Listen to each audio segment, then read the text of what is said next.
आज जन्माष्टमी का महामहोत्सव, श्री भगवान का जन्मोत्सव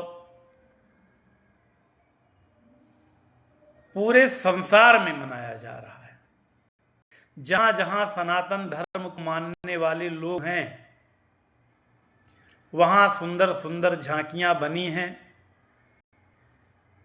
अपने घर से छत पर चढ़कर देखिए, चारों तरफ केवल कीर्तन की आवाज आ रही है।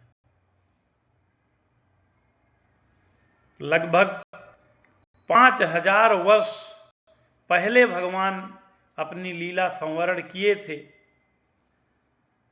किंतु आज भी उतने ही हर्षोल्लास के साथ भगवान का जन्मदिन मनाया जाता है।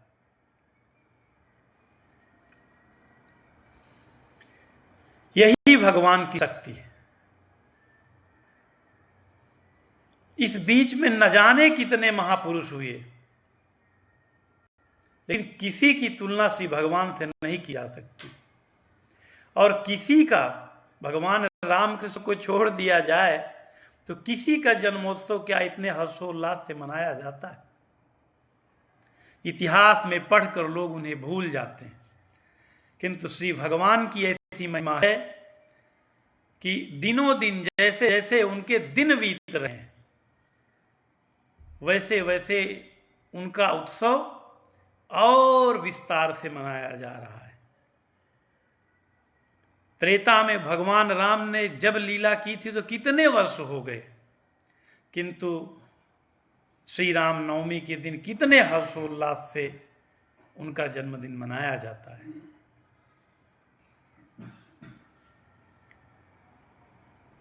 यही भगवान की भगवत्ता है, यही श्री भगवान की महिमा है। हम श्री विष्णु सहस्त्रनाम स्तोत्र का पाठ क्यों करते हैं?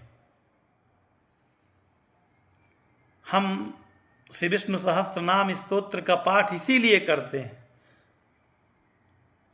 कि भगवान के दिव्य 1000 नाम का जब हम पाठ करते हैं तो हमारी रक्षा के लिए उनका सुदर्शन चक्र हमारे चारों तरफ घूमता रहता है और वो हमारे किसी एक समस्या का अंत नहीं करता है।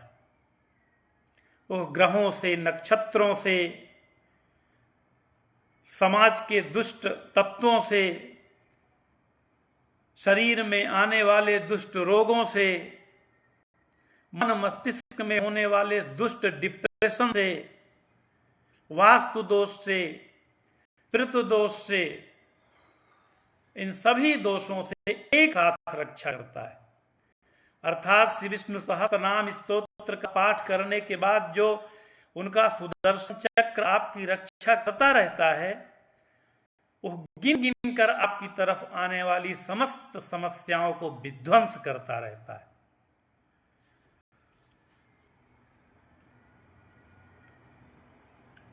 द्रौपदी राजबहू थी। द्रौपदी के साथ जब चीरहरण की घटना घटी थी तो उस समय हस्तिनापुर का शासन विश्व में सबसे प्रभावशाली शासन हुआ करता था। अर्थात हस्तिनापुर की सामान्य चिट्ठी भी अन्य राज्यों के लिए आदेश की परिभाषा गढ़ा करती थी। उस राज्य की राज्य बहू द्रौपदी जी को जब दुष्ट दुशासन खींचकर राज्यसभा में निर्वस्त्र करने के लिए ले जा रहा था, तो द्रौपदी को अपने 5 पतियों, जिसमें श्रेष्ठ धनुर्धर, सर्वश्रेष्ठ गदाधारी भीष्म, स्वयं धर्मराज के अवतार युधिष्ठिर, प्रसिद्ध गणितज्ञ नकुल सहदेव, ये सब पति के रूप में उपस्थित थे। 5 पति थे। अजेय भीष्म पितामह उस समय के सबसे बड़े धनुर्धर आचार्य द्रोण, कुलगुरु कृपाचार्य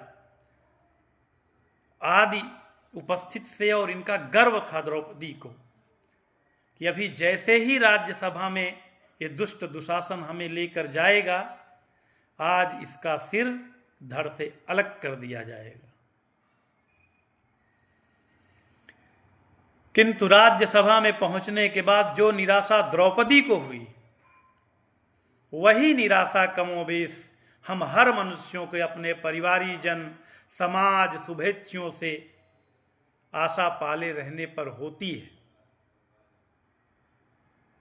इसलिए जैसे द्रौपदी ने आशा पाल कर धोखा खाया, वैसे ही इन संसार के प्राणियों पर हमें आशा नहीं करनी चाहिए। फिर द्रौपदी ने क्या किया? इन्हीं विष्णु सहस्त्रनाम स्तोत्र में आए हुए दिव्य 1000 नामों से भगवान का स्तुवन किया, पुकारा असहाय होकर कि अब कोई सहारा नहीं है प्रभु। और भगवान वासुदेव, जिनका आज जन्मोत्सव मनाया जा रहा है, उन्होंने द्रौपदी की कैसे रक्षा की, ये सर्वविदित है। ऐसे ही हमें भी यह मानकर कि द्रौपदी की तरह प्रतिदिन हमारे साथ संकट है, दिव्य 1000 नाम स्तोत्र से पुकारते ही रहना चाहिए। 1 पाठ, 2 पाठ, 3 पाठ, जितना संभव सहस्त्रनाम स्तोत्र से भगवान को पुकारते ही रहना चाहिए। क्योंकि द्रौपदी के जीवन में तो एक दिन संकट आया था, यहां तो प्रति पल प्रति संकट संकट। यही स्थिति गजेंद्र की थी। सैकड़ों हाथी हथिनियों के परिवार का गर्व रहता था। ग्राह के खींचे जाने पर पहले तो अपने बल का अभिमान, फिर अपने परिवार के बल का अभिमान। किंतु जैसे जैसे ग्राह खींचने लगा, सूंड केवल दिख रही थी, पूरा परिवार छोड़कर चला गया कि ग्राह के गज के चक्र में हम लोग नहीं मरेंगे। तब भगवान का याद आया और इन दिव्य सहस्त्रनाम स्तोत्रों के नामों से उसने तो नाम भी नहीं लिया, उसने तो यही कहा कि हे जगत नियंता, जिसने पत्ते बनाए, फूल बनाए, चंद्र बनाए, सूर्य बनाए, इस संसार की रचना की, वह हमारी रक्षा करें। और भगवान ने गज को उद्धार करके, ग्राह को उद्धार करके गज की रक्षा की और उसका भी उद्धार किया।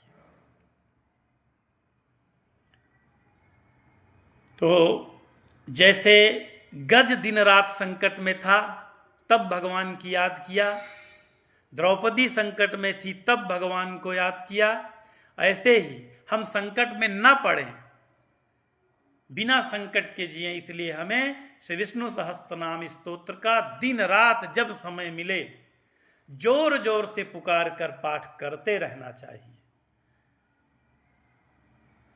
आज जन्माष्टमी पर यह विशेष